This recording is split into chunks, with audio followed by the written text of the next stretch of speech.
रिइंकार्नेशन of cold blooded queen episode 44। मेरी बच्ची को किसी की भी बुरी नजर ना लगे। उन्होंने नियति की गाल पर धीरे से हाथ से सहलाया। दादाजी और तीनों भाई भी उसके पास आ गए और तारीफ करने लगे। वहीं बाकी किसी को भी समझ में नहीं आ रहा था कि नियति आज इतना क्यों सजी है। अब आगे सिर्फ दादाजी, दादी माँ और तीनों भाइयों को ही पता था कि नियति और प्रखर आज कोर्ट मैरिज करने वाले थे। पर दादाजी ने जय, आकाश और आदित्य को मना कर दिया था कि इस बारे में घर में ना बताएं, क्योंकि रिश्तों को नज़र बहुत जल्दी लग जाती थी। खास करके इस घर में उनकी पोती के रिश्ते को नज़र लगाने वाली लड़की जो थी, वो नहीं चाहते थे कि उनकी पोती और प्रखर के रिश्ते में आगे कोई प्रॉब्लम है।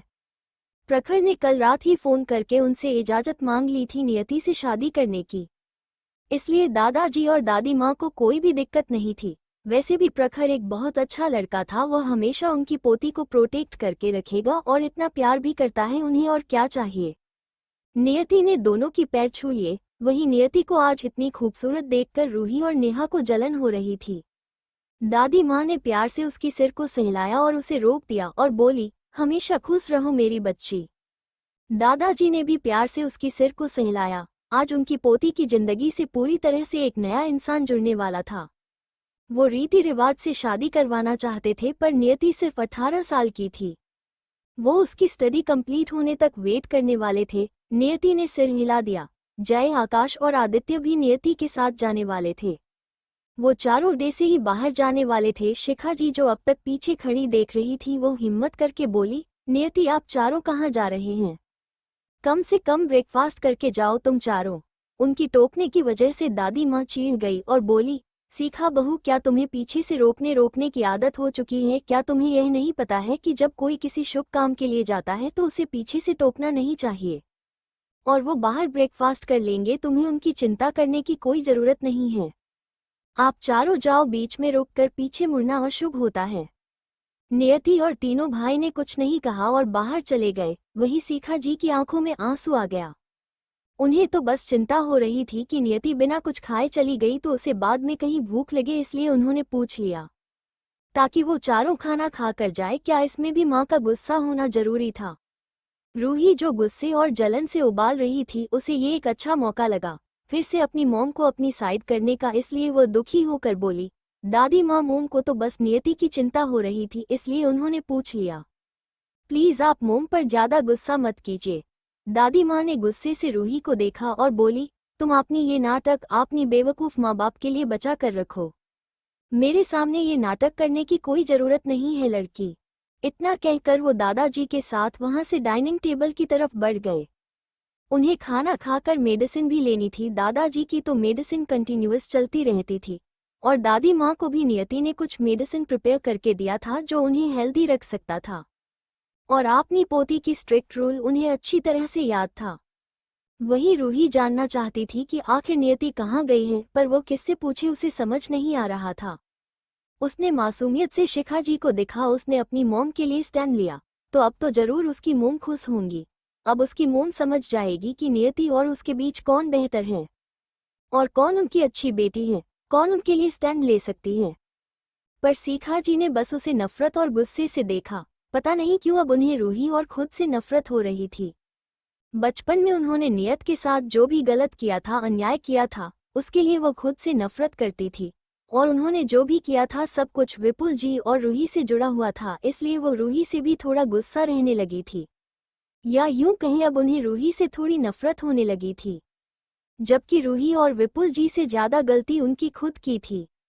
वो माँ थी, अगर वो चाहती तो नियति से सबसे ज्यादा प्यार कर सकती थी, पर उन्होंने खुद ही नियति को कभी प्यार देने की कोशिश नहीं की और रूही के लिए सबसे पहले स्टैंड वही लेती थी और नियति को डांटती थी, सजा देती थी। विपुल जी ने कभी उन्हें नहीं रोका, पर उन्होंने खुद कभी नियति को सजा देने की कोशिश नहीं की थी। उन्हें बस रूही से ज्यादा प्यार था, क्योंकि तब उन्हें लगता था रूही की माँ नहीं है, इस वजह से कहीं रूही खुद को अकेली महसूस ना करने लगे। और कब इस बीच वो इनसिक्योर हो गए, नियति के लिए नफरत गुस्सा पाल लिया, उन्हें खुद नहीं पता था। वही रूही ने जब अपनी मॉम की आंखों में अभी भी अपने लिए गुस्सा देखा तो उसे बहुत बुरा लगा। वही नियति बाहर आ गई थी। जय, आकाश और आदित्य एक कार में जाने वाले थे, क्योंकि नियति को लेने के लिए प्रखर खुद आया था। वो इस वक्त अपनी जेब में एक हाथ डाले गेट की तरफ देख रहा था। उसे अपनी बनी का बेसब्री से इंतजार था। आज उसकी बनी से वो शादी कर लेगा और उसकी बनी हमेशा के लिए उसकी हो जाएगी, सिर्फ उसकी।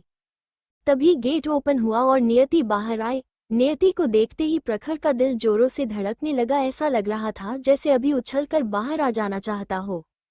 प्रखर की आंखें मानो नियति पर जम सी गई थी। उसकी बनी इस वक्त कयामत लग रही थी। उस लाल साड़ी में वो किसी पेंटिंग से निकली देवी की तरह लग रही थी, जो धीरे धीरे उसकी तरफ चलकर आ रही थी। उसकी खुले बाल हवा की वजह से थोड़ी थोड़ी लहरा रही थी, जो उसे और भी डिवाइन बना रही थी।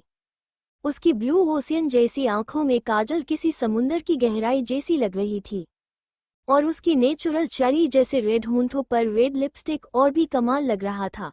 ऐसा लग रहा था जैसे वो सीधा स्वर्ग से उतरकर उसके लिए धरती पर आ गई है। प्रखर ने तो मानो पलक तक झपकाना भूल गया था। वहीं गार्ड्स का भी मुंह खुला का खुला रह गया था। उनकी लेडी बॉस सच में एक अप्सरा थी जो यहाँ पता नहीं कैसे आ गई थी। उन सबने जल्दी से अपनी लेडी बॉस के ऊपर से नजर हटा लिया और अपना सिर झुकाकर ग्रीट किया, गुड मॉर्निंग लेडी बॉस।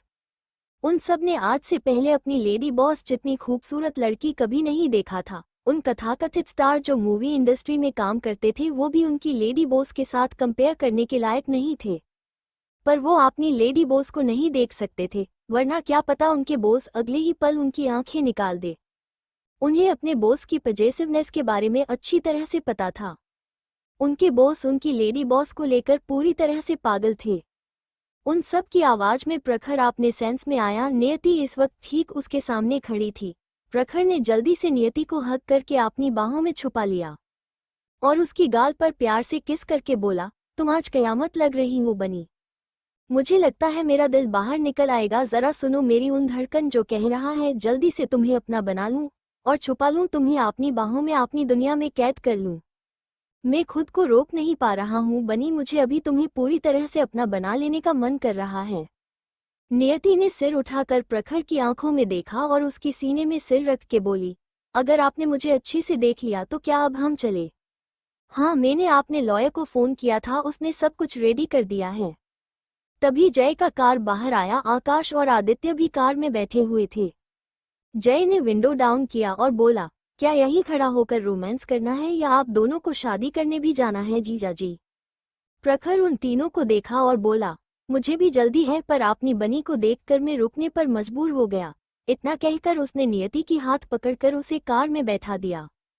वो वहां से निकल गए। प्रखर ने पार्टीशन ऑन किया और अपनी बनी को गोद में लेकर बैठ गया। अब तो वो इंतजार नहीं कर पा रहा था। यहाँ से ऑफिस तक की दूरी उसे बहुत ज्यादा लगने लगा था। वो जल्द से जल्द अपनी बनी से शादी करके उसे अपना बनाना चाहता था। वहीं रायजादा मैंशन में भी कुछ ऐसा ही हाल था। प्राची और स्वाभिमान भी आज कॉलेज नहीं गए थे। वो दोनों भी संजीत भाई के साथ ऑफिस जा रहे थे। आपने भाई और नियति भाभी की शादी देखने स्वाभिमान्य गमराशि और रुचिका को भी बुला लिया था। दादी माँ ने उन तीनों को देखा और बोली, तुम तीनों वीडियो बनाकर मुझे जरूर भेजना। प्राची ने हाँ में सिर हिला दिया और बोली, डोंट वरी दादी माँ, हम आपके लिए वीडियो बनाकर भेजेंगे और बाकी सब भी देख लेना। वो सब वहां से निकल गए। उनके जाने के बाद सुप्रिया जी बोली, सभी बच्चे हैं, बस सारिका नहीं है, वो होती तो वो भी जाती। उनकी बात सुनकर अब जाकर सबको सारिका का ख्याल आया। पर अंकिता जी बोली, नहीं सुप्रिया, अच्छा हुआ जो सारिका यहाँ नहीं है। तुम्हें पता है ना वो प्रखर को पसंद करती है। उसकी शादी की बात सुनकर वो बस दुखी ही होती। और सच कहूँ तो मैं नियति के सिवा किसी को भी अपनी बहू के रूप में नहीं देख सकती। और सारिका भी एक अच्छी और समझदार बच्ची है। अच्छा होगा अगर वो इन सब से दूर रहें और उन दोनों के बीच कभी आने की कोशिश ना करें। वो दूर रहकर खुद को संभाल लेगी। उसे पता होना चाहिए कि प्रखर और नियति एक दूसरे से कितना प्यार करते हैं। प्रखर तो उसे छोटी बहन की तरह देखता है। प्रखर के दिल में उसके लिए कोई फीलिंग्स नहीं है और दूर रहकर ये बात वो अच्छी तरह से समझ जाएगी। और हो सकता है उसकी जिंदगी में भी कोई अच्छा लड़का आ जाए जो उससे प्यार करे और सारिका को भी उससे प्यार हो जाए। सुप्रिया जी सिर हिलाकर बोली, हाँ भाभी, मुझे पता है और मैं भी चाहती हूँ सारिका इन सभी बातों को भूल जाए। वहीं स्वाभिमान, संजीत और प्राची तीनों रायजादा कॉरपोरेशन पहुंच गए थे। अगम, राशि और रुचिका भी थोड़ी देर बाद आ गए। वो सब अंदर चले गए। सभी स्टाफ ने संजीत को ग्रिट किया और बाकी सबको भी। वो सब डायरेक्ट ऑफिस में इंतजार करने चले गए। थोड़ी देर बाद प्रखर की कार भी आकर प्राइवेट पार्किंग स्पेस में रुका। उसने नियति की तरफ जाकर डोर ओपन लिया और नियति के आगे हाथ बढ़ा दिया। नियति प्रखर की हाथ में हाथ रख के स्माइल के साथ बाहर आई। जय, आकाश और आदित्य का कार भी थोड़ी दूर पर रुक गया। वह तीनों भी कार से बाहर आए। आज पहली बार वो रायजादा कॉर्पोरेशन में आ रहे थे। ये कंपनी रॉय कॉर्पोरेशन और शेखावत कॉर्पोरेशन से बहुत बड़ा था, जिसकी टॉप तक आंखें भी नहीं पहुंच रही थी। आखिरकार ये रायजादा कॉर्पोरेशन था, दुनिया का सबसे रिच कंपनी। प्रखर नियति को लेकर अंदर की तरफ बढ़ गया और तीनों भाई भी उनके थोड़ा पीछे चला गए। जय को सदाजी का कॉल आया था तो वो थोड़ा पीछे बात करने रुक गया।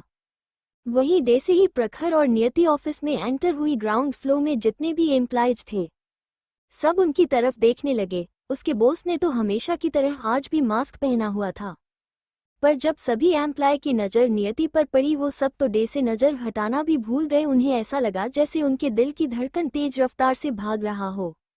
सबसे बुरा हाल तो मेल एम्प्लॉयर्स का था। वो तो चाहकर भी नियति से नज़रें नहीं हटा पा रहे थे। उस रेड साड़ी में नियति बाला की खूबसूरत लग रही थी, एक खूबसूरत कयामत जो किसी को भी अपने लिए पागल कर सकती थी और बड़े बड़े देश को भी खुद के लिए लड़ने पर मजबूर कर सकती थी। उसकी दूध से भी गोरा रंग रेड साड़ी में निखर कर चमक रहा था। उसकी ब्लू आंखें जो काजल से और भी खूबसूरत लग रही थी। उसकी रेड होंठ बिल्कुल कैसी चेरी की तरह लग रही थी।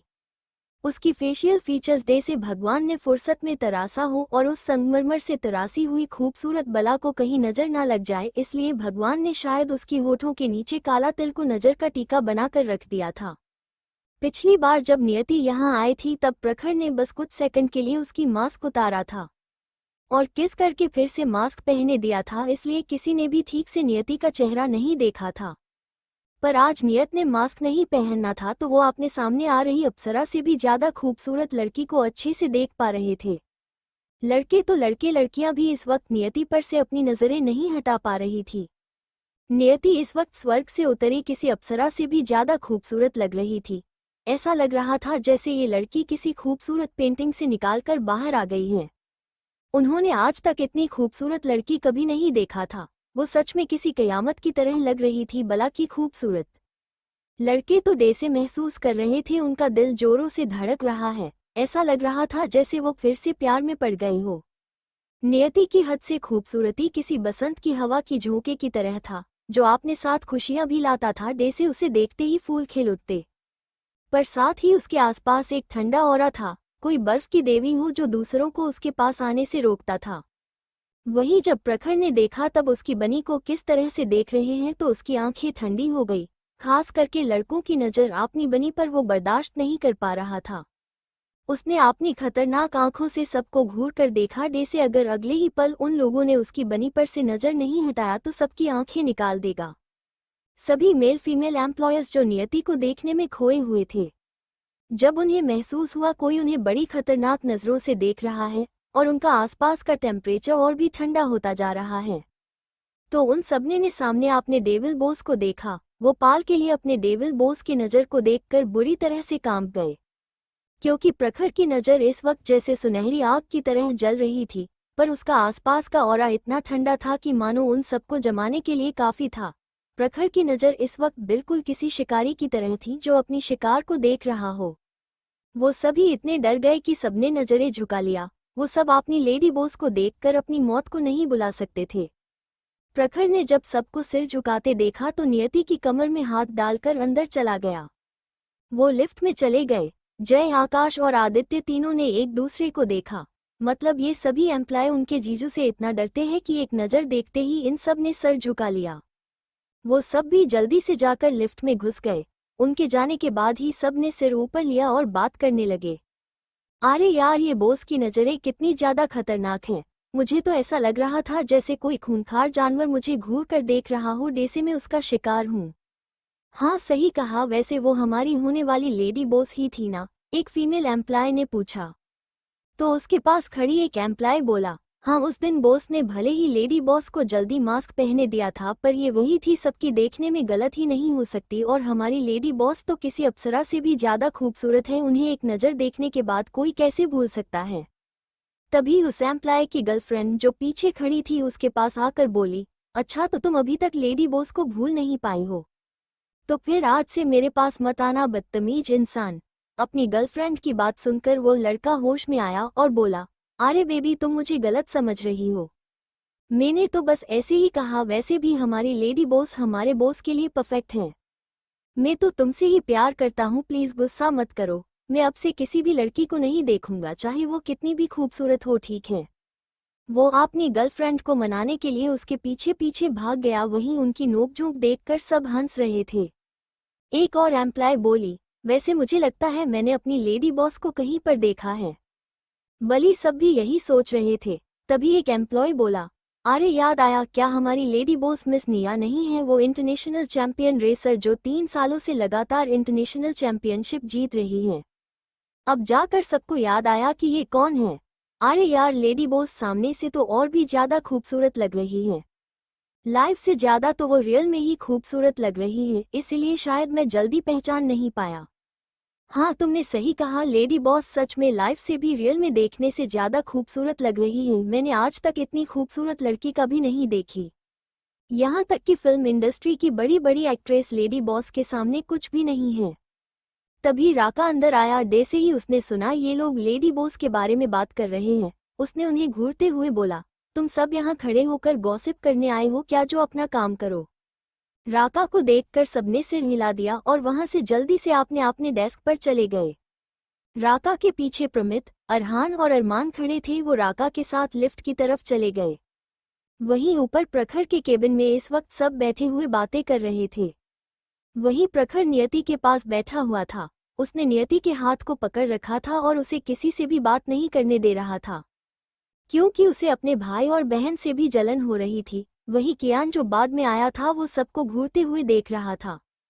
वो पहले आने की बात करके संजीत चाचू से पहले ही आ गया था। उसे लगा था वो सबसे पहले अपने मम्मी और डैड को विश करेगा, पर यहाँ उसके मम्मी और डैड ही सबसे बाद में आए थे और वो अपने दोनों चाचू और बुआ से बात करके पूरी तरह से पक चुका था।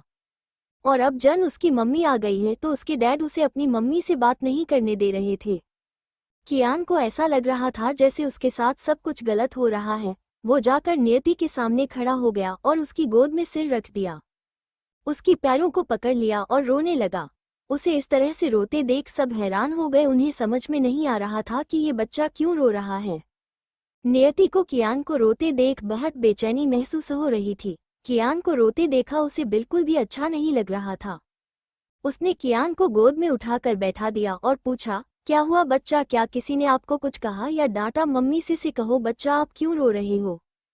कियान ने नियति की सीने पर सिर रख दिया और तिरछी निगाहें से अपने डैड को और बाकी सबको देखा और मन ही मन बोला, बड़े आए मेरी मम्मी से मुझको दूर करने वाले बेवकूफ।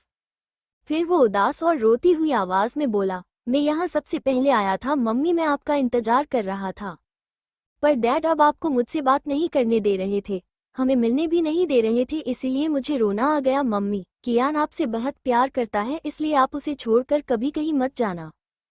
प्रखर ने गुस्से से आंखें छोटी करके कियान को देखा और मन ही मन बोला, ये लड़का कितना ज्यादा नाटक कर रहा है। अगर कोई इसे नहीं जानता होगा तो जरूर उसकी बात को सच मान लेगा। नियति ने उसकी फेस को ऊपर किया और उसकी आंखों से आंसू पोंछ लिया और बोली, नहीं बच्चा, मम्मी आपको छोड़कर कहीं नहीं जा रही है, ठीक है? कियान ने सिर हिला दिया और फिर से नियति की सीने में छुप गया और डेविल स्माइल लिए तिरछी निगाहों से अपने डैड को देखने लगा, जैसे उन्हें चिढ़ाने की कोशिश कर रहा हो। ये देखकर प्रखर का मुंह बन गया। उसने कियान को पकड़ा और नियति से दूर करके बोला, उठो मेरी बनी की गोद से, तुम इस तरह से मेरी बनी से क्यों लिपट रहे हो? कियान ने मासूम आंखों से नियति को देखा और बोला, मम्मी देखा आपने, डैड आपके सामने भी मुझे बुली कर रहे हैं, तो सोचिए जरा कि आप जब नहीं होते हैं तब डैड मुझे कितना बुली करते होंगे। उसकी बात सुनकर प्रखर की पकड़ उस पर कस गई। उसने गुस्से से दांत किटकिटाते हुए कियान को देखा जो झूठ पर झूठ बोलता जा रहा था। वहीं बाकी सब उन तीनों की नोकझोंक को आराम से मजा लेते हुए देख रहे थे। नियति कुछ कहती उससे पहले डोर फिर से ओपन हुआ और राका अंदर आया। उसके पीछे पीछे प्रमीत, अरहान, अरमान आ रहे थे। उनके साथ प्रखर का लॉयर भी था जो प्रमित से बात करते हुए आ रहा था। दोनों सेम फील्ड में थे, इसलिए उनके लिए बहुत कॉमन टॉपिक था बात करने को। प्रखर का लॉयर भी एक लॉ फार्म का ओनर था। दोनों पहले से एक दूसरे को जानते थे। कई सारी केस की सिलसिले में वो पहले भी मिल चुके थे। सब एक दूसरे से मिले। प्रमीत को देखते ही प्राची की धड़कन बुलेट ट्रेन की स्पीड से चलने लगी। दोनों की आंखें जब मिली तो कुछ पल के लिए एक दूसरे को देखते ही रहेगा। आज प्राची बहुत खूबसूरत लग रही थी। प्रमित उसके ऊपर से अपनी नज़र ही नहीं हटा पा रहा था। वहीं प्राची का भी यही हाल था, क्योंकि प्रमित भी फॉर्मल सूट में इस वक्त कहर ढा रहा था। अगर आप दोनों का एक दूसरे को देखना हो गया हो तो बैठ जाओ भाई, अरमान ने धीरे से प्रमित की कान में, जिस वजह से प्रमित अपने होश में वापस आया और बैठ गया। दोनों ने पेपर को चेक किया, सब कुछ ठीक था। तो प्रमीत ने पेपर को नियति की तरफ बढ़ा दिया। नियति डे से ही पेपर पर साइन करने वाली थी। प्रमित ने उसे रोक दिया। नियति असमंजस में रुक गई और अपने भाई को देखने लगी। उसे समझ में नहीं आ रहा था कि उसके भाई ने उसे साइन करने से क्यों रोक दिया। प्रमित ने प्रखर को देखा और बोला, इससे पहले कि मेरी बहन इस कोर्ट मैरिज पेपर पर साइन करे, इससे पहले मैं आपको एक बात पूछना चाहता हूं और कंफर्म होना चाहता हूं मिस्टर रायजादा। प्रखर ने उसे देखा और सिर हिलाकर पूछने का इशारा किया। तो प्रमित बोला, जैसा कि तुम्हें पता है नियति हमारी इकलौती बहन है, भारद्वाज फैमिली की इकलौती प्रिंसेस।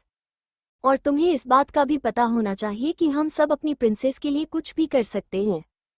इसलिए मेरी बहन को कभी धोखा मत देना। और बस सवाल, अगर कभी कुछ प्रॉब्लम हो जो हमारी बच्ची के खिलाफ जाए, क्या तब भी तुम हमारी बच्ची पर भरोसा कर पाओगे?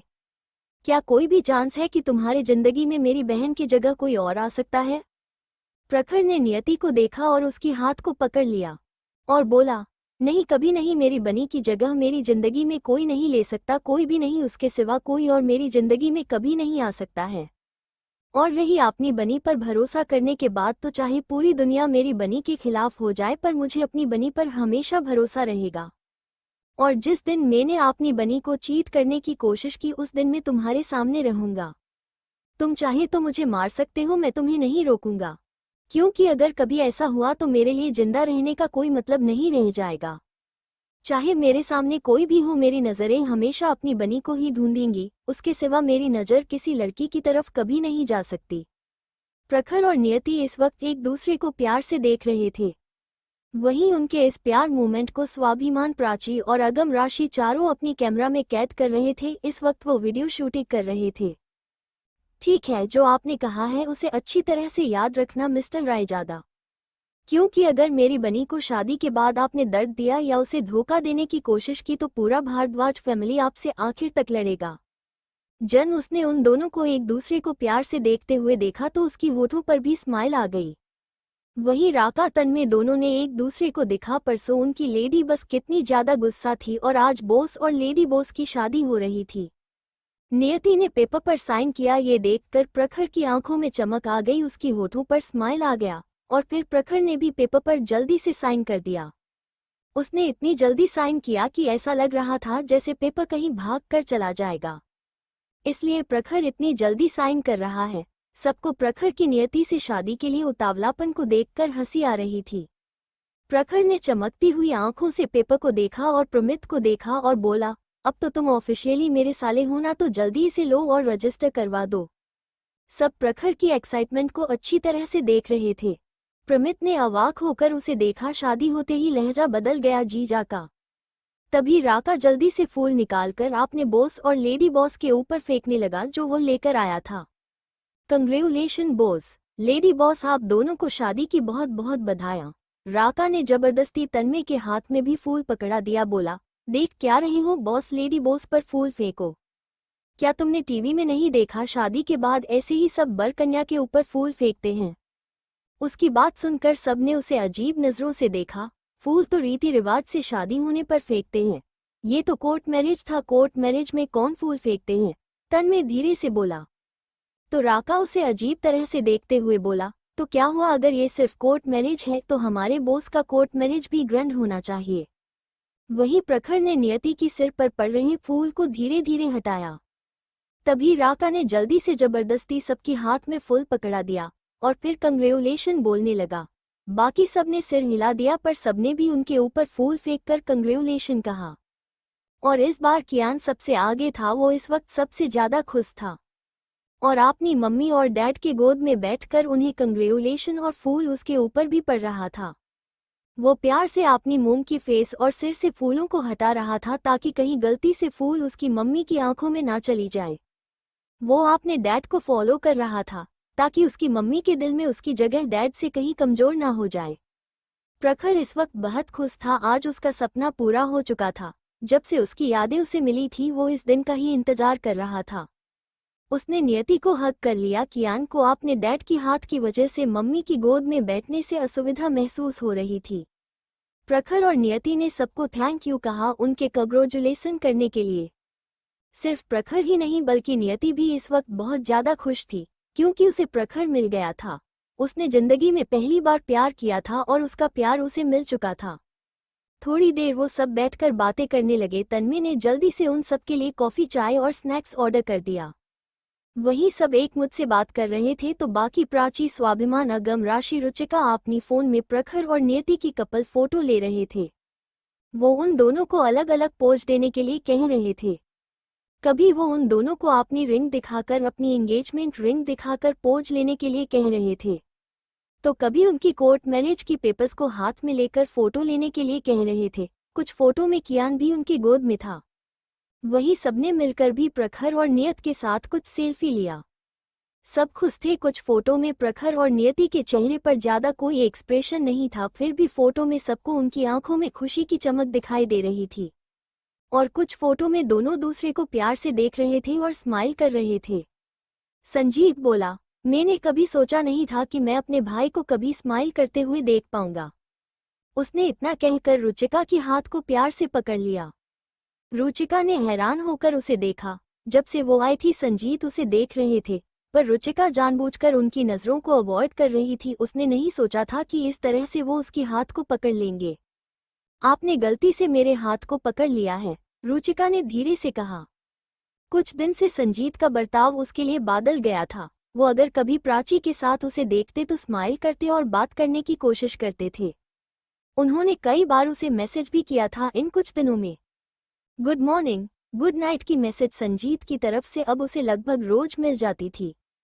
हाँ, उसे खुशी भी हो रही थी कि जिसे वो प्यार करती है वो अब उससे अच्छी तरह से बात कर रहा है और अपनी तरफ से मैसेज कर रहा है। पर पिछली बार जो हुआ था वो भूल नहीं पा रही थी। उसे डर था कि ये सब बस संजीत जी गिल्टी फील करते हुए कर रहे होंगे। बाद में सब कुछ फिर से पहले जैसा हो जाएगा, इसलिए वो खुद को होप नहीं दे रही थी, वरना अगर फिर से उसका हाथ टूटेगा तो वो खुद को संभाल नहीं पाएगी।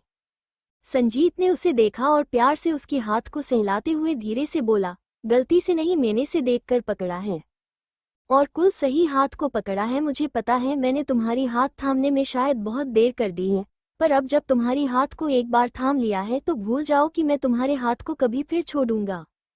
तुम हमेशा के लिए मेरी हो, इसलिए अब चाहे तुम गुस्सा हो, मुझसे नाराज हो, मुझे मार लो, डांट लो, पर मैं तुम्हें नहीं छोड़ने वाला हूँ।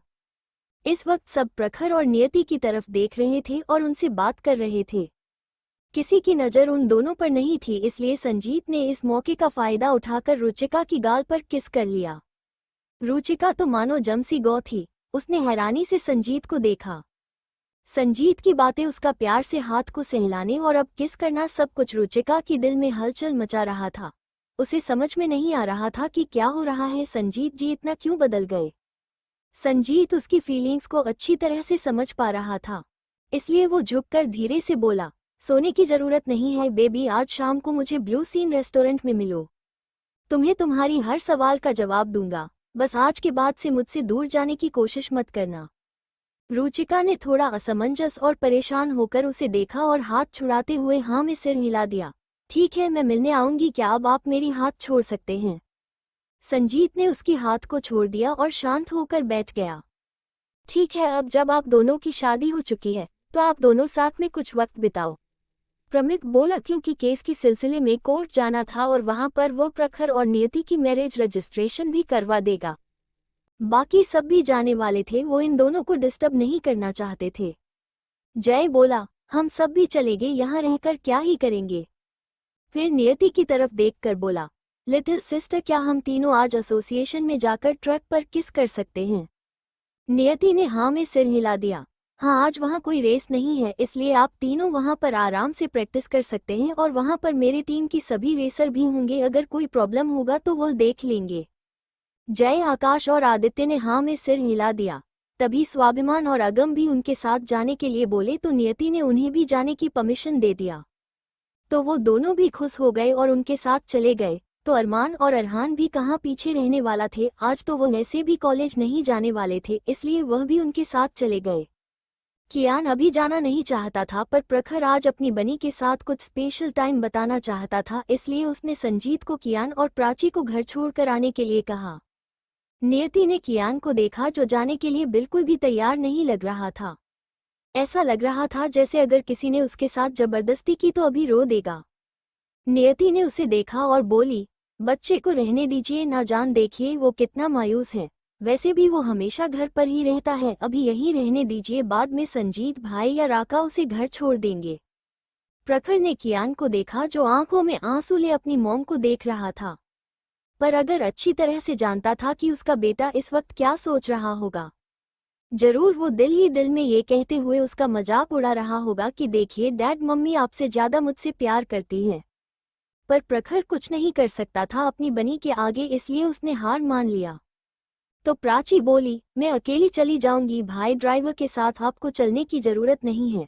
संजीत ने कुछ सोचा, कभी एक मीटिंग था, उसके भाई को तो मीटिंग अटेंड नहीं करना था, इसलिए वो भी प्राची की बात मान गया।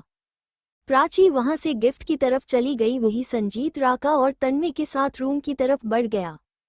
बाकी सब लिफ्ट से नीचे चले गए थे, प्राची लिफ्ट ऊपर आने तक इंतजार कर रही थी। प्राची थोड़ी देर बाद लिफ्ट में चली गई, तभी उसने देखा लिफ्ट में प्रमित भी है। वो सबके साथ जाकर फिर ऊपर आ गया था प्राची से मिलने के लिए। आप यहाँ, आप फिर से वापस क्यों आई, क्या आप भाई के केबिन में कुछ भूल गए? प्राची ने इतना ही बोला था कि प्रमित ने उसे खींचकर अपनी बाहों में भर लिया और बोला, हाँ भूल गया था, तुम्हें अपने साथ लेना भूल गया था जान। उसने प्राची के चेहरे को हाथों में थामा और उसकी होंठों पर अपना होंठ रख दिया और पैशन के साथ किस करने लगा। थोड़ी देर बाद वो नीचे पहुंच गए। प्राची प्रमित को खुद से दूर कर रही थी, प्रमित उससे दूर हुआ, वो डायरेक्ट पार्किंग स्पेस में आ गए थे। प्राची को प्रमित ने कार में बैठाया, ड्राइवर उन्हें हैरानी से देख रहा था, पर उसने कुछ नहीं कहा। याद रखना मैंने जो कहा है जान, कॉलेज लड़कों से दूर रहना, ठीक है? प्रमित बोला तो प्राची ने हाँ में सिर हिला दिया। प्राची की जाने के बाद प्रमित भी चला गया। उनके जाते ही एक कार आकर वहां रुकी, कार से एक लड़का और एक लड़की बाहर निकले। लड़की लड़के के पास आई और बोली, नील आपने गुस्से को शांत रखो, जाते ही प्रखर से झगड़ा मत करने लग जाना। नील ने मानवी को देखा और बोला, वो मेरा दोस्त है, मैं क्यों झगड़ा करूंगा, मुझे बस जानना है कि उसने निशी को कहाँ रखा है, क्या किया उसने निशी के साथ। इतना कहकर वो आगे चला गया, मानवी भी उसके पीछे चली गई। जब कल भी निशी का फोन नहीं लगा तो नील मांगी के साथ इंडिया आ गया था, उसे डर था कि कहीं गुस्से में प्रखर ने निशी के साथ कुछ कर ना दिया हो। दोनों वहां से सीधा टॉप फ्लोर में चले गए। वो पहले भी घर के ऑफिस आए थे, इसीलिए उन्हें पता था कि प्रकार का केबिन कहाँ है। वो बाहर खड़े हो और प्रखर के केबिन के डोर को नॉक किया तो अंदर से प्रखर की गंभीर आवाज आई, कम इन। दोनों ने एक दूसरे को देखा और अंदर चले गए। जैसे ही दोनों अंदर आए उनकी नज़र प्रखर पर पड़ी जो खुश लग रहा था। दोनों ने कभी भी प्रखर की होठों पर स्माइल नहीं देखा था। तभी उन दोनों की नज़र प्रखर के पास बैठी लड़की पर भी पड़ी जिसे प्रखर ने है करके रखा था। उस लड़की को देखकर तो मानो दोनों की उसे पर ही ठहर सी गई। वो लड़की बला की खूबसूरत लग रही थी, वो बस सोफे पर बैठी थी, फिर भी उसकी ऑरा बहुत पावरफुल और डोमिनेटिंग था, बिल्कुल प्रखर की तरह। वो सामने ही बैठी थी पर लग रहा था जैसे किसी दूसरी दुनिया में बैठी हो। वो इतनी सुंदर थी कि स्वर्ग के अप्सराएं भी उसके सामने शर्माने से खुद को रोक ना पाए। दोनों ने आज तक इतनी ज्यादा खूबसूरत लड़की कभी नहीं देखा था। वो वहां बैठी किसी खूबसूरत मूर्ति की तरह लग रही थी जिसे हीरे से तरस कर वहां पर रख दिया गया हो। वहीं उन दोनों को देखकर प्रखर का भाव थोड़ा बिगड़ गया। दोनों प्रखर की नज़र से होश में आए और नील खुद को संभालते हुए बोला, वो हम यहाँ तुमसे मिलने आए थे, हमें उसके बारे में। उसने इतना ही कहा था कि मानवी ने उसके हाथ को लालर लिया और उसे बोलने से रोक दिया। अगर वो गलत नहीं थी तो ये लड़की प्रखर की मंगेतर हो सकती है। और अच्छी तरह से पता था कि निशी यहाँ आकर क्या कांड करके प्रखर के पास कैद हो गई है। निशी ने इस लड़की को कुछ गलत कहा था और ये कि भी बहुत ज़्यादा पावरफुल थी, ये बात तो वो दोनों उसकी ऑरा और प्रेजेंस ही समझ गए थे। अगर इस लड़की को पता चला कि वह यहाँ पर प्रखर से निशी के बारे में पूछने आए हैं तो कहीं ये लड़की और भी गुस्सा ना करने लग जाए। कोई भी लड़की अपने बॉयफ्रेंड या हस्बैंड को पसंद करने वाली लड़की को बर्दाश्त नहीं कर सकती है, और वो नहीं चाहती थी कि उनकी वजह से प्रखर और उसकी मंगेतर के बीच कोई झगड़ा हो या गलतफहमी पैदा हो जाए। उनके दोस्त को सालों बाद खुशियां मिली थी इस लड़की के रूप में, तो वो कैसे अपने दोस्त की खुशियों को छीन सकते थे। नील भी उसकी बात को समझ गया और बोला, हम तो तुमसे बात करने आए थे, हम आज ही इंडिया वापस आए तो सोचा तुमसे मिलने चले जाए। वो आगे जाते हुए नियति को देख रहे थे। वो सच में स्वर्ग से उतरी परी की तरह लग थी। यहाँ तक कि निशी भी इस लड़की से खुद को कंपेयर नहीं कर सकती थी। वो आगे चले गए तभी एक आवाज आई, ओहो तब तो दोनों बिल्कुल सही समय पर आए हैं, आप दोनों मेरी मम्मी और डैड को कांग्रेचुलेशंस कह सकते हैं, क्योंकि आज ही मेरी मम्मी और डैड की शादी हुई है। दोनों ने सामने देखा तो कियान बाथरूम में बाहर आ रहा था। उसकी होठों पर एक हल्की तिरछी स्माइल थी, जैसे उनका मजाक उड़ा रहा हो। वो भी बहुत टाइम बाद कियान को देख रहे थे, इसलिए उन दोनों की होठों पर कियान को देखकर एक प्यारी सी स्माइल आ गई। दोनों कियान से बहुत प्यार करते थे। आखिर कियान उनके दोनों दोस्तों का बेटा था जिसे वो सब प्यार करते थे। तभी याद आया कि अभी अभी कियान ने क्या कहा था। कियान ने अभी अभी कहा कि उन्हें कांग्रेचुलेशंस कहना चाहिए क्योंकि उसके डैड और मम्मी की आज ही शादी हुई है। दोनों ने हैरानी से प्रखर और उसके पास बैठी लड़की को देखा। क्या इन दोनों ने आज सच में शादी कर ली है? वहाँ इतना सारा फूल भी बिखरा पड़ा था। यहाँ क्या हुआ है? उन्हें तो कुछ समझ में ही नहीं आ रहा था। अभी अभी तो दोनों की एंगेजमेंट हुई थी कुछ दिन पहले ही, क्या शादी के लिए दोनों थोड़ा वेट नहीं कर सकते थे? प्रखर ने तो उन दोनों को अपनी शादी में बुलाना तक जरूरी नहीं समझा। क्या निशी की वजह से प्रखर इतनी ज्यादा गुस्से में है कि वह भूल चुका है कि उसके दो दोस्त और भी हैं जो कभी उसका बुरा नहीं चाहते हैं, जो हमेशा हर सिचुएशन में उसका साथ देने का वादा करते हैं? क्या प्रखर को उन पर ट्रस्ट नहीं था कि वो कभी भी निशी की वजह से उसकी पर्सनल लाइफ में इंटरफेयर नहीं करेंगे? वो तो बस चाहते थे प्रखर निशी को ना मारे। आखिरकार थी तो वो उनकी ही दोस्त और बचपन से उन्होंने साथ वक्त बिताया था। जो भी सिचुएशन आया था सब कुछ उन सब ने मिलकर ही फेस किया था। क्या सच में तुम दोनों ने शादी कर ली? नील हैरानी से बोला। मानवी भी हैरानी से बोली, हाँ, क्या कुछ दिन पहले ही तुम दोनों की एंगेजमेंट नहीं हुई थी? क्या इतनी जल्दी शादी? नील और मानवी दोनों को पता था कि प्रखर ने एक छोटी बच्ची से सगाई कर ली है, क्योंकि उसने खुद कहा था कि उसकी बनी की 18th बर्थडे के दिन ही वो उससे सगाई करके उसे हमेशा के लिए अपना बना लेगा। शादी की इतनी जल्दी क्या थी? दोनों ने नियति को देखा। वो सच में 18 साल की एक प्यारी बच्ची की तरह लग रही थी, बस उसकी ऑरा और प्रेजेंस बहुत पावरफुल था, वरना वो अभी उसे क्यूट बच्ची कहकर लॉलीपॉप दे देते। इसमें पूछने वाली बात क्या है? क्या आपको लगता है मैं आपको झूठ बोलूंगा? नील अंकल, मानवी आंटी, कियान उनका मजाक उड़ाते हुए बोला। उसे ये दोनों भी पसंद नहीं थे, क्योंकि ये दोनों उसकी सो कॉल्ड माँ की साइड लेते थे। नील और मानवी ने कियान को देखा। उन्हें तो समझ में ही नहीं आता था कि कियान निशी को इतना नापसंद क्यों करता है, जबकि निशी उसकी बायोलॉजिकल मदर है। पर वो देख सकते थे कियान ने इस लड़की को पूरी तरह से अपनी माँ मान लिया था।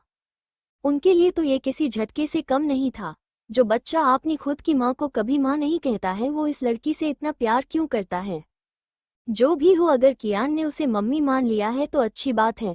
वैसे भी निशी और उनकी जिंदगी का भी क्या भरोसा? निशी को तो खुश होना चाहिए कि कियान किसी से तो इतना अटैच हुआ है। कियान की हेल्थ के बारे में उन्हें अच्छी तरह से पता था, उसका ट्रीटमेंट नहीं हो सकता था, इसलिए कियान को अच्छा लगे, जिससे उसे खुशी मिले वही करे तो अच्छा था। तभी प्रखर डेविल स्माइल करके बोला, हाँ, आज ही मैंने अपनी बनी से शादी किया है। हमारी कोर्ट मैरिज हुआ है, बाकी रीति रिवाज से बाद में होगा। फिलहाल अब जब तुम दोनों आ गए हो तो पार्टी तो मैं तुम दोनों को जरूर दूंगा। दोनों ने एक दूसरे को हैरानी से देखा। नील को थोड़ा गुस्सा भी आ रहा था, पर वो कुछ नहीं कह सकता था, क्योंकि ये प्रखर की जिंदगी है। वो किसे अपने जिंदगी में रखना चाहता है ये उसकी मर्जी होना चाहिए। पर उसे निशी के लिए थोड़ा बुरा लग रहा था। जब उसे पता चलेगा कि प्रखर ने किसी से शादी कर लिया है तब उस पर क्या बीतेगी। वो तो पागलों की तरह प्रखर से प्यार करती है, पर जब उसकी नज़र नियति पर पड़ी तो उसे लगा ये लड़की उसके दोस्त के लिए बिल्कुल परफेक्ट है। दोनों का ऑरा, पर्सनैलिटी और एटीट्यूड सब कुछ उसे सेम लग रहा था, और दोनों एक दूसरे को पूरा कर रहे थे। प्रखर कितना हैंडसम था, ये लड़की उससे ज़्यादा खूबसूरत, दोनों परफेक्ट कपल लग रहे थे। ये लड़की सच में निशी को पूरी तरह से ओवरशैडो कर रही थी, या यूं कहे कि निशी इस लड़की के सामने कुछ नहीं थी। कॉलेज में निशी के पीछे कितने सारे लड़के थे क्योंकि वो कॉलेज की सबसे खूबसूरत लड़की थी। पर अगर इस लड़की को देखे तो ये आराम से मिस वर्ल्ड का खिताब आराम से अपने नाम कर सकती है। मानवी ने उसे बुलाया तो वो होश में आया। कियान जाकर अपनी मम्मी के पास बैठ गया। नियति उन दोनों को ऑब्जर्व कर रही थी और याद करने की कोशिश कर रही थी कि ये दोनों कौन हैं, पर उसे कुछ भी याद नहीं आया। पर वो उन दोनों को अच्छे से नोटिस कर रही थी। पहले तो दोनों हैरान हो गए, फिर उस लड़के की आंखों में गुस्सा भर गया, फिर असमंजस और फिर शांत हो गया। तभी कियान बोला, मम्मी ये दोनों डैड के दोस्त हैं, नील अंकल और ये मानवी आंटी। दोनों को जब भी कुछ काम नहीं होता है वो यहाँ आ जाते हैं डैड को डिस्टर्ब करने के लिए। उसकी बात सुनकर नियति को हंसी आ गई। बेइज्जती करना तो कोई उसके बेटे से सीखे, वो तो बिल्कुल उस पर गया है बेइज्जती करने में। अब जाकर नियति को याद आया ये दोनों नील और मानवी हैं, दोनों प्रखर के दोस्त थे। प्रखर ने भी इनके बारे में सब कुछ कल बता दिया था। ये दोनों निशी की तरह नहीं थे। वो जब तक सिचुएशन पता नहीं चलता है कुछ काम नहीं करते हैं और दोनों अच्छे इंसान हैं। नील बचपन से निशी को बहन मानता है, इसलिए वो निशी के लिए स्टैंड लेता था, पर वो उसके बुरे काम में उसका साथ नहीं देता था और उसे हमेशा समझाता भी था जब भी निशी गलत होती थी। पर निशी का प्यार जो प्रखर के लिए है वो चाहकर भी निशी को समझा नहीं पाता था। एक तरफ उसकी बहन जैसी दोस्त थी और एक तरफ उसका सबसे अच्छा दोस्त, जिसके साथ मिलकर उसने कितना कुछ किया है। बचपन से वो प्रखर को भी खोना नहीं चाहता है, न ही निशी को। इसलिए हमेशा दोनों के बीच फंस जाता था क्योंकि वो एक और दोस्त को खोना नहीं चाहता था। वो पहले ही अभिप्राय को खो चुका था, अब निशी या प्रखर को खोने की हिम्मत नहीं थी। पर निशी कभी उसकी बात नहीं समझती थी और प्रखर को तो किसी की बातों से कोई फर्क नहीं पड़ता था। मानवी भी उन तीनों की वजह से हमेशा बीच में पीस जाती थी। एक तरफ वो निशी को बचाना चाहती थी पर निशी प्रखर से दूर जाने को तैयार नहीं थी। वहीं नील और मानवी ने हैरानी से कियान को देखा। ये लड़का अपनी मम्मी के सामने उनकी इंसल्ट कर रहा है। कैसा भतीजा है ये जो आपने अंकल और आंटी की ही बेइज्जती कर रहा है। पर जब उन्होंने नियति की होंठों पर स्माइल देखा तो दोनों को लगा जैसे पता नहीं इस स्माइल को देख कितने लोग जी उठेंगे। लग रहा था जैसे प्रकृति ने अपनी सारी खूबसूरती और प्यार इस लड़की की स्माइल में भर दिया है। तभी प्रखर गुस्से से बोला, मेरी बनी को इस तरह से देखना बंद करो।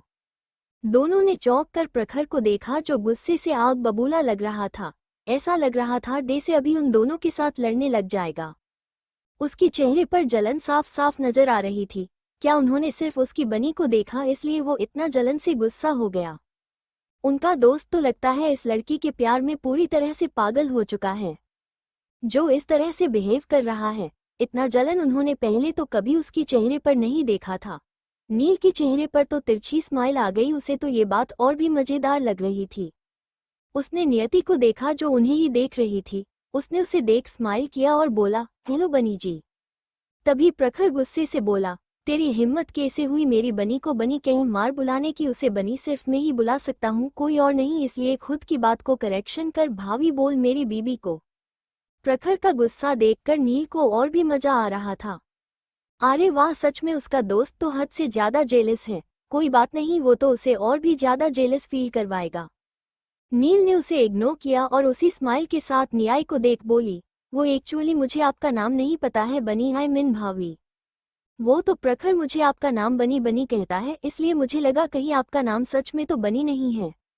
वैसे आप बहुत क्यूट है, एक लिटिल बनी की तरह। अब मुझे समझ में आ रहा है कि प्रखर आपको बनी क्यों बुलाता है, क्योंकि आप बनी की तरह ही हैं।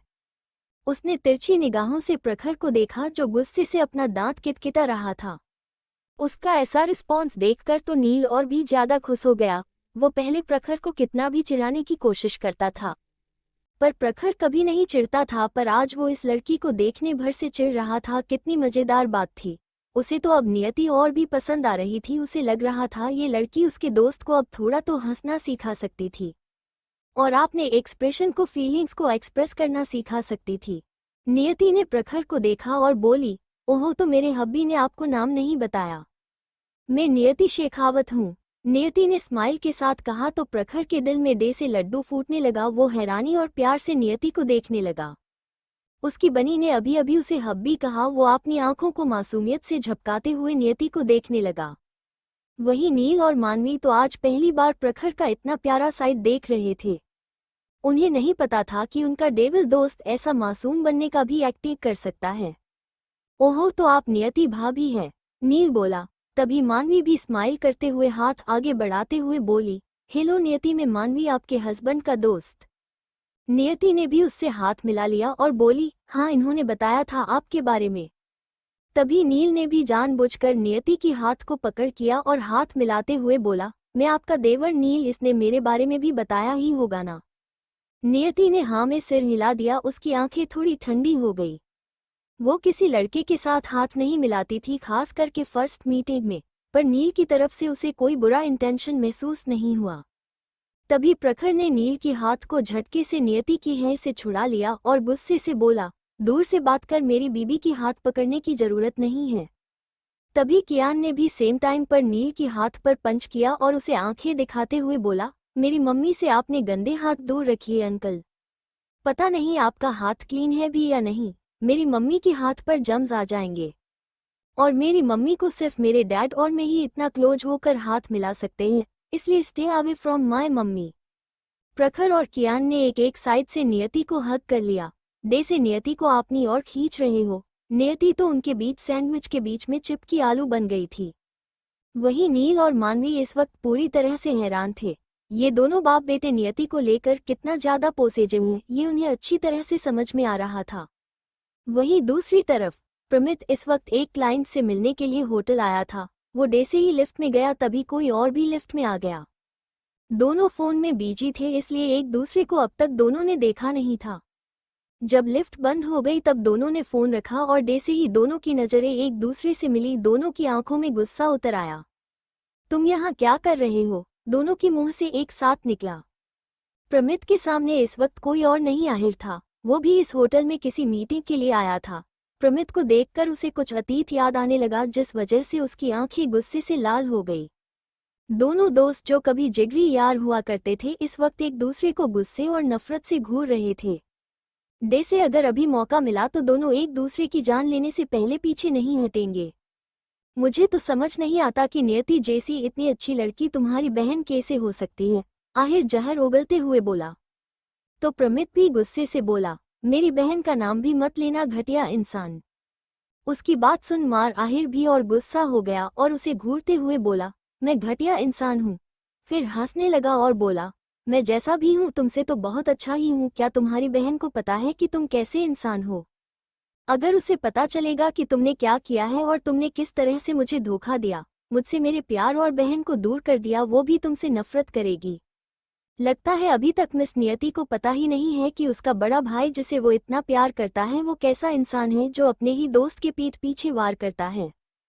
उसकी बात सुनकर प्रमित की आंखों से खून उतर आया। इस इंसान की हिम्मत कैसे हुई ये कहने की कि उसकी बहन उससे नफरत कर सकती है।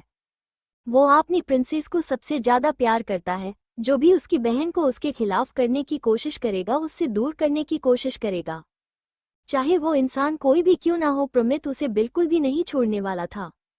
उसने गुस्से से लाल आंखों से आहिर को घूरते हुए उसकी कॉलर को पकड़ लिया और बोला, तुम्हारी हिम्मत कैसे हुई मेरी बहन का नाम भी लेने की? तुम्हारी इस घटिया जुबान से मुझे अपनी प्रिंसेस का नाम बिल्कुल भी नहीं सुनना है। ये तुम हो जो दोस्ती करने के लायक नहीं हो, जिसे अपनी दोस्ती के रिश्ते पर भी कभी भरोसा नहीं हुआ, और तुम फिर भी मेरी बहन के पीछे आना चाहते हो। तुम जैसे घटिया इंसान को मैं अपनी बहन के आसपास भी देखना बर्दाश्त नहीं कर सकता हूँ, इसलिए मेरी बहन से दूर रहना। अगर मैं तुम जैसे इंसान को कभी भी अपनी बहन के आसपास नहीं आने दूंगा। वैसे मैं तुम्हें जानकारी के लिए बता दूं कि मेरी बहन की सगाई ऑलरेडी हो चुकी है और शादी भी बहुत जल्द होने वाली है।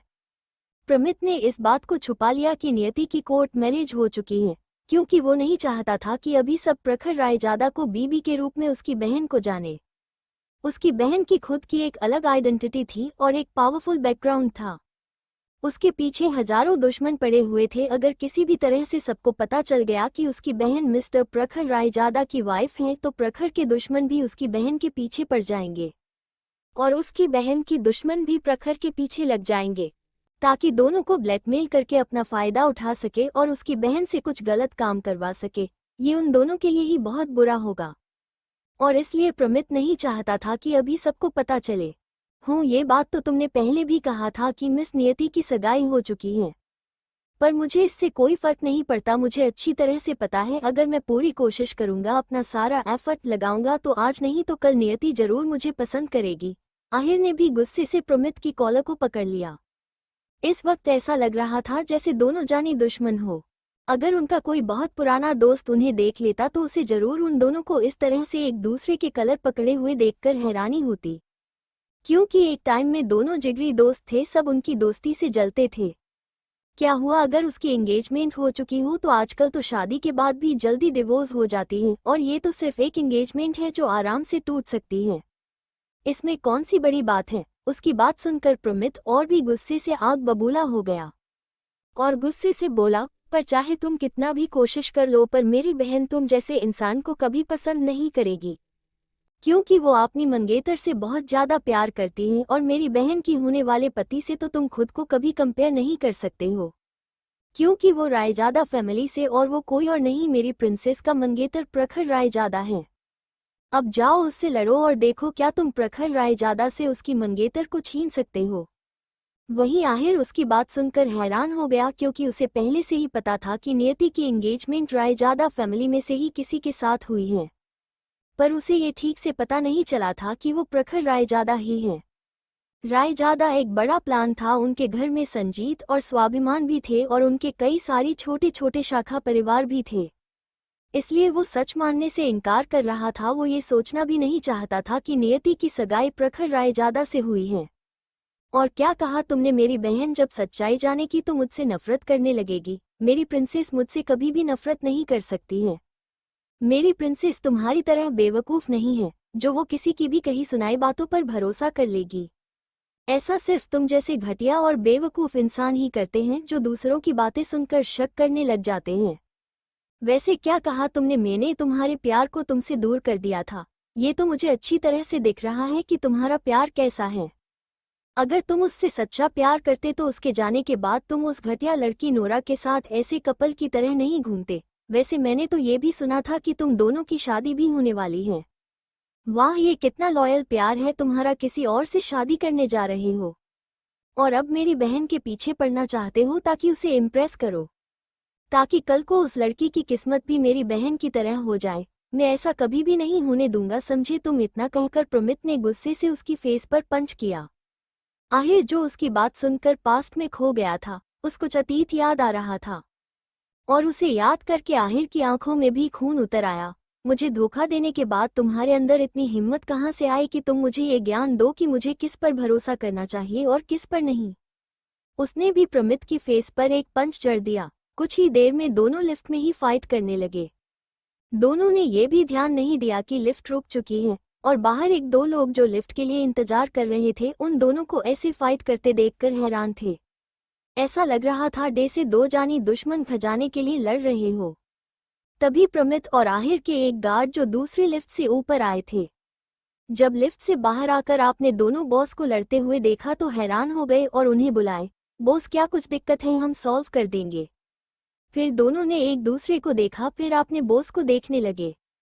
उन्हें भी आपने बॉस के बीच दुश्मनी के बारे में अच्छी तरह से पता था, क्योंकि इन सालों में वो आपने बॉस के साथ थे, और जब भी ये दोनों मिलते थे, या तो एक दूसरे को किलर लुक देकर इग्नोर करके चले जाते थे, या फिर एक दूसरे के साथ अगर झगड़ा करते थे तो एक दूसरे से फाइट करते थे, और दोनों को फाइट के बाद तो चोट लगती ही थी।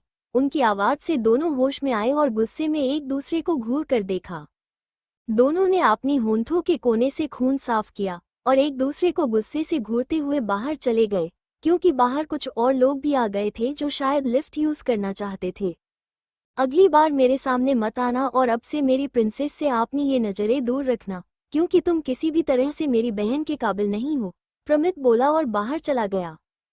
तभी आहिर भी आकर गुस्से से बोला, अब तो मैं तुम्हारी बहन के पीछे जरूर जाऊंगा। क्या पता उसे भी मुझसे प्यार हो जाए। मुझे रायजादा फैमिली के बड़े बेटे के बारे में अच्छी तरह से पता है, वो जो हमेशा मास्क के पीछे खुद को छुपाता है, और मैंने ये भी सुना है कि वो बहुत क्रूएल है। उसके पास आने वाली लड़कियां जिंदा नहीं रहती, और जो उसके पास आने की कोशिश करता है वो उसे इतना बेइज्जत करता है कि लड़कियां भाग जाती हैं। और जिन लड़कियों ने उसके पास आने के लिए साजिश किया है, आज तक उन सब का नामो निशान तक इस दुनिया से मिट चुका है। मुझे नहीं लगता है कि ऐसा इंसान मिस नियति को कभी इम्प्रेस कर सकता है। एक ऐसा इंसान जिसे ठीक से बात तक नहीं करना आता है, जो लड़कियों के सामने मुंह खोलता है तो सिर्फ बेइज्जती करने के लिए। लड़कियां उसे सिर्फ दूर से पसंद कर सकती हैं और उसे क्रश मान सकती हैं, पर मुझे लगता है वो मिस शेखावत के लिए सही इंसान नहीं है। ये बात मिस शेखावत को भी जल्दी समझ में आ जाएगी। प्रमित ने पीछे मुड़कर उसे देखा और तिरछी स्माइल करके बोला, तो मैं बस यही कहूंगा कि तुम्हें मेरी प्रिंसेस के बारे में कुछ नहीं पता है। उसे आपने जैसा ही इंसान पसंद है जो कि प्रखर रायजादा है। उसे तुम जैसे बेवकूफ़ लड़के बिल्कुल भी पसंद नहीं हैं। वो तो तुम जैसे लड़कों को समुंदर में मछलियों को खाने के लिए फेंक देगी। इसलिए ये दिन में सपने देखना बंद करो, कहीं दिन में सपने देखते देखते तुम पागल ना हो जाओ। प्रमित इतना कहकर वहां से चला गया। वही आहिर बस दांत पिसता रह गया। उसे समझ में नहीं आ रहा था प्रमित को किस बात के लिए घमंड है। भले ही रायजादा फैमिली सबसे अमीर फैमिली है, पर रंधावा फैमिली भी कोई कम नहीं है रायजादा फैमिली से। वो भी एक टॉप रिच फैमिली है और रायजादा फैमिली की तरह वो भी एक रॉयल फैमिली है।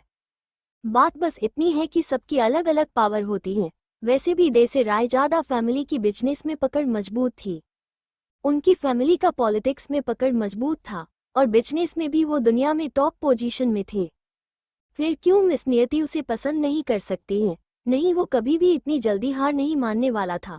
उसे कुछ भी करके नियति को इम्प्रेस करना था। वो अब नियति से प्यार करने लगा था। एक बार वो अपने प्यार को खो चुका था, इस बार वो अपने प्यार को खोना नहीं चाहता था। वो वहां से आगे चला गया, उसके गार्ड्स भी उसके पीछे पीछे चले गए। सबको अब उनका बॉस पागल लग रहे थे, जो यहाँ पब्लिक प्लेस पर भी लड़ाई में लगे हुए थे, बिल्कुल किसी रोड साइड गुंडे की तरह। और मिस्टर भारद्वाज भी कोई कम नहीं थे।